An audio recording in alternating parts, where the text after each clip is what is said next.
আসসালামু আলাইকুম রহমতুল্লাহ। আশা করি আপনারা সবাই ভালো আছেন এবং সুস্থ আছেন। ল স্টুডেন্টস ন্যাশনাল ইউনিভার্সিটি বিডিএর আজকের আয়োজনে আপনাদের সকলকে স্বাগত জানাচ্ছি। ইসলামী উত্তরাধিকারী আইন নিয়ে আমরা ধারাবাহিক আলোচনা করছিলাম। আজকে আলোচনার অষ্টম ক্লাস। আজকের ক্লাসে আমরা একটি গুরুত্বপূর্ণ নীতি, যেটি উমারিয়ান নীতি নামে পরিচিত, অর্থাৎ ইসলামী সম্পদ বন্টনের ক্ষেত্রে একটি গুরুত্বপূর্ণ নীতি হচ্ছে উমারিয়ান নীতি। এই নীতিটি নিয়ে আলোচনা করব। চলুন আলোচনা শুরু করা যাক। উমারিয়ান নীতি ইসলামী উত্তরাধিকারী আইন অনুসারে সম্পদ বন্টনের ক্ষেত্রে মাতার চেয়ে যখন পিতার অংশ কম হয় সেটি স্বাভাবিক নিয়মের পরিপন্থী। লক্ষ্য করুন, আমরা কিন্তু জানি ইসলামী উত্তরাধিকারী আইনের ক্ষেত্রে সবসময় হচ্ছে পুরুষ বেশি সম্পদ লাভ করে। পুরুষ নারীর তুলনায় বেশি সম্পদ কিন্তু সবসময় লাভ করে। যেমন আপনারা দেখেন যে এক পুত্র লাভ করে হচ্ছে দুই কন্যার সমান সম্পদ, ঠিক আছে। আবার হচ্ছে এক ভাই লাভ করে হচ্ছে দুই বোনের সমান সম্পদ। সুতরাং দেখতে পাচ্ছেন যে সবসময় কিন্তু পুরুষ নারীর তুলনায় অধিক সম্পত্তি লাভ করে। এখানে দেখুন আমরা উল্লেখ করে দিয়েছি, কেননা মুসলিম ফরাইজের নীতিমালা হলো নারীর তুলনায় পুরুষ বেশি অংশ লাভ করবে, অর্থাৎ হচ্ছে নারীর তুলনায় পুরুষ সবসময় বেশি অংশ লাভ করবে। যেভাবে হচ্ছে এক পুত্র দুই কন্যার সমান, এক ভাই দুই বোনের সমান সম্পত্তি লাভ করে। সুতরাং বন্টনের কোনো ক্ষেত্রে যদি মাতার অংশ পিতার অংশের তুলনায় বেশি হয়, তবে মাতা এবং পিতার অংশ সমান অথবা পিতার অংশ অধিক করার জন্য যে নীতি, তাকে আমরা বলবো হচ্ছে উমারিয়ান নীতি। অর্থাৎ এক্ষেত্রে এমন হতে পারে যে মাতার অংশ আর হচ্ছে পিতার অংশ সমান হতে পারে, অথবা মাতার অংশের চেয়ে পিতার অংশ হচ্ছে বেশি হতে পারে, ঠিক আছে। এমনটা হতে পারে, যেমন 5-5 সমান হতে পারে, বা পিতার অংশ 6 মাতার অংশ 5 এমন হতে পারে।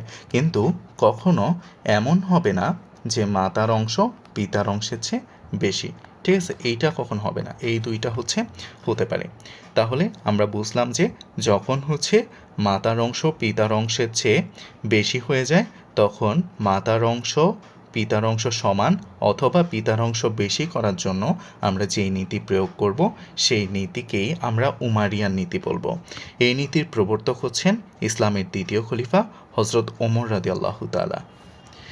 আশা করি আপনারা এই নীতিটি বুঝতে পেরেছেন। আসুন আমরা একটা গাণিতিক সমস্যা দেখি এবং এই গাণিতিক সমস্যার মাধ্যমে আমরা আরও স্পষ্ট হব ইনশাল্লাহ। জৈনক একজন হানাফি নারী স্বামী, পিতা এবং মাতাকে রেখে মৃত্যুবরণ করেন। হানাফি নিয়ম অনুসারে তাদের মাঝে সম্পদ বন্টন করার কথা বলা হয়েছে।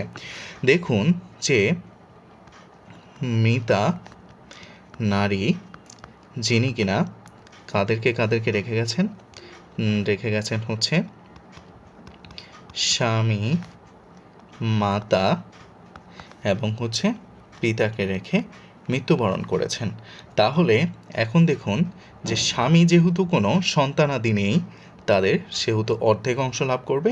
মাতা যেহেতু মৃতার কোনো ভাই বোন নেই বা হচ্ছে সন্তানাদি নেই, সেহেতু 3/1 অংশ লাভ করবে। আর পিতা হচ্ছে আসাবা হিসাবে বাকি অংশ লাভ করবে। আসাবা বা হচ্ছে আমরা যেটিকে বাংলায় জানি যে অবশিষ্ট ভোগী হিসাবে অবশিষ্ট সম্পত্তি পিতা লাভ করবে। এবার আসুন যে পিতা তাহলে কত লাভ করে সেটা আমরা একটু দেখি। পিতা পাবেন, আমরা জানি যে যখন কোনো সম্পদের পরিমাণ উল্লেখ না থাকে তখন তাকে এক ভাগ সম্পূর্ণ অংশ ধরে নিতে হয়। তাহলে স্বামীর অংশ এবং মাতার অংশ যোগ করে সেটি থেকে সম্পূর্ণ অংশ বিয়োগ করলে আমরা হচ্ছে পিতার অংশটি পেয়ে যাব, ঠিক আছে। তাহলে হচ্ছে 1 বিয়োগ হচ্ছে 3 আর 2 এর লসাগু হয় 6, তাহলে হচ্ছে 3 যোগ 2 অংশ, এত অংশ। তাহলে এখানে দেখুন 1 বিয়োগ 6/5 অংশ সমান সমান হচ্ছে 6/1 অংশ। দেখুন এখানে কিন্তু এই যে 6/1 এই 6/1 কিন্তু হচ্ছে, তাহলে আমরা এখানে দেখতে পাচ্ছি যে 6/1 কিন্তু এই যে মাতার 1/3 তুলনায় হচ্ছে ছোট। ঠিক আছে, কারণ হচ্ছে হর যেখানে হচ্ছে বড় হয় সেটি ছোট অংশ, আর হচ্ছে হর যেখানে ছোট হয় সেটি হচ্ছে বড় অংশ। এটা আমরা জানি স্বাভাবিক নিয়ম অনুসারে। তো এক্ষেত্রে আমরা বলবো যে এক্ষেত্রে যেটা আমরা পেয়েছি সেটা লিখব যে মাতার অংশ 1/3 এর তুলনায় পিতার অংশ 1/6 কম, তাই এখানে উমারিয়ান নীতি প্রযোজ্য। ঠিক আছে, তাই এখানে হচ্ছে উমারিয়ান নীতিটি হচ্ছে প্রযোজ্য। আমরা এটা দেখলাম। আশা করি আপনারা এতটুকু বুঝতে পেরেছেন যে এখানে উমারিয়ান নীতিটি কেন প্রযোজ্য হয়েছে। মাতার অংশ পিতার অংশ সমান করতে হবে, অথবা মাতার অংশকে পিতার অংশের তুলনায় বেশি কম করতে হবে, অর্থাৎ পিতার অংশ সবসময় বেশি অথবা মাতার অংশের সমান হবে। এই সমান করার যে নিয়ম সেটাই হচ্ছে উমারিয়ান নীতি। তাহলে এবার আসুন যে আমরা কি লিখব। তাহলে আমরা লিখতে পারি যে উমারিয়ান নীতি অনুসারে আমরা কি লিখতে পারি। স্বামীকে উমারিয়ান নীতি অনুসারে আমরা দেখি যে স্বামীকে তার নির্দিষ্ট অংশ দেওয়ার পর মাতাকে অবশিষ্ট সম্পদ থেকে 1/3 এবং পিতাকে অবশিষ্ট ভোগী করতে হবে। ঠিক আছে, তাইলে হচ্ছে দেখব যে আমরা পিতার অংশটা মাতার অংশের সমান বা মাতার অংশের চেয়ে বেশি অংশ পিতা লাভ করবে। তাহলে আমরা এই কথাটা বাংলায় লিখে ফেলি। স্বামীকে তার নির্দিষ্ট অংশ দেবার পর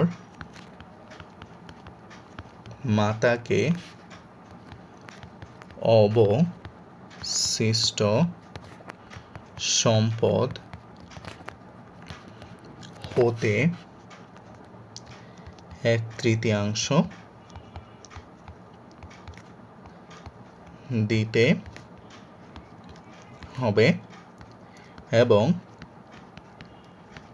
পিতা আসাবা বা অবশিষ্টভোগী হবেন। তাহলে দেখেন, স্বামীকে আমরা যদি দেই, অতএব স্বামীকে দেবার পর অবশিষ্ট কি সম্পদ থাকে সেটা আমাদেরকে বের করতে হবে। তাহলে স্বামীকে দেওয়ার পর অবশিষ্ট সম্পদ থাকে, পূর্ণাঙ্গ সম্পদ যদি 1 হয় আর স্বামীর পাওনা যদি 1/2 হয়, তাহলে এই যে এত অংশ থাকে অবশিষ্ট। ঠিক আছে, তাইলে হচ্ছে 1/2 অংশ থাকে হচ্ছে অবশিষ্ট। তাহলে এখন দেখুন এই যে, তাহলে আমরা এই 1/2 অংশটা এখানে পেলাম। ঠিক আছে, এখন দেখুন স্বামীকে নির্দিষ্ট অংশ দেওয়ার পর মাতাকে অবশিষ্ট সম্পদ হতে, অর্থাৎ এই 1/2 থেকে মাতাকে 1/3 দিতে হবে, অর্থাৎ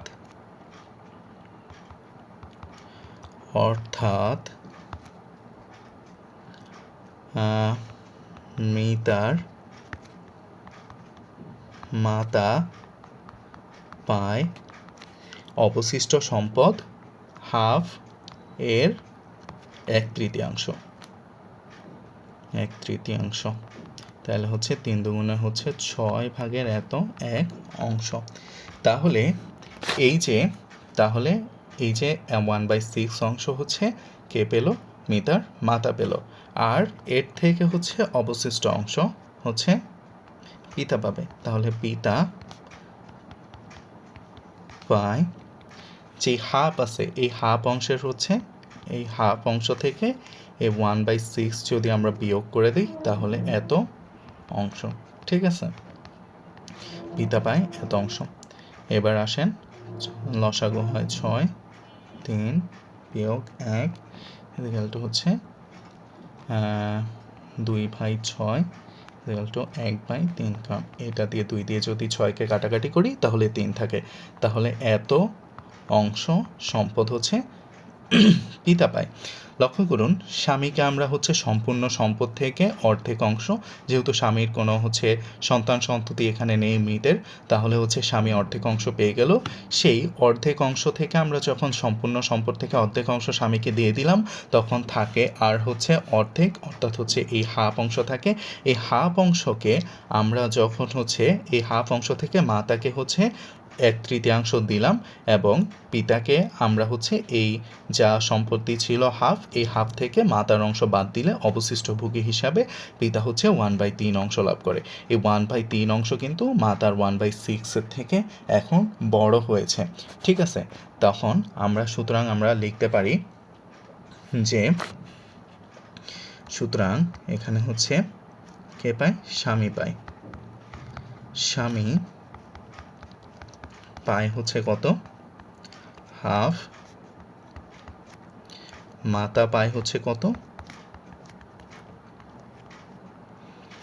মাতা পেয়েছে কত? এখান ওমারিয়ান নীতি অনুসারে 1/6, আর হচ্ছে সরি, পিতা পায় হচ্ছে 1/3 অংশ। আশা করি এই 3টা হচ্ছে অ্যান্সার। ঠিক আছে, এই 3টা হচ্ছে অ্যান্সার। এখন আমরা মোট করে দেখি যে সম্পদের এক অংশ বা সম্পূর্ণ অংশ সম্পদ বণ্টিত হয়েছে কিনা। মোট সম্পদ তাহলে কত হবে? 1/2 যোগ 1/6 যোগ 1/3। এই অংশ এটা কিন্তু আপনাদের করার প্রয়োজন নেই, যদি আপনাদের অঙ্কটা সঠিক হয়েছে কিনা সেটা করার জন্যই হচ্ছে আমরা এটা দেখি। 3, 1, 2, তাহলে হচ্ছে 6/6 1 বা সম্পূর্ণ অংশ। তাহলে আমরা যেটি বুঝতে পারলাম আজকে ওমারিয়ান নীতি অনুসারে, প্রথমেই দেখতে হবে আমাদের অঙ্ক করার সময় মাতা বা পিতার অংশ স্বাভাবিক নিয়মে ঠিক আছে কিনা। স্বাভাবিক নিয়মে হচ্ছে পিতা চেয়ে কম অংশ পাবে, অথবা মাতা পিতা সমান অংশ পাবে, অথবা পিতা মায়ের চেয়ে বেশি অংশ পাবে। এই স্বাভাবিক নিয়মটা যদি থাকে তাহলে তো থাকলোই।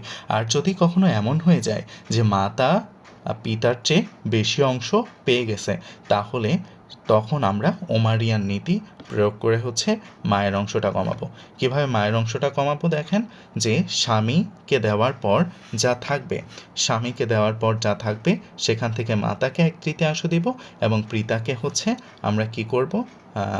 বাকি অংশ হচ্ছে পিতা পাবে।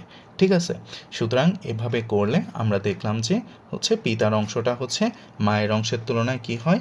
পিতার অংশটা হচ্ছে মায়ের অংশের তুলনায় এবার হচ্ছে বেশি হয়, অর্থাৎ হচ্ছে পিতা ইজ গ্রেটার দেন হচ্ছে মাতা হয়। ঠিক আছে, তাহলে এখন কিন্তু হচ্ছে ইসলামিক নিয়ম অনুসারে এটা কিন্তু শুদ্ধ হয়েছে।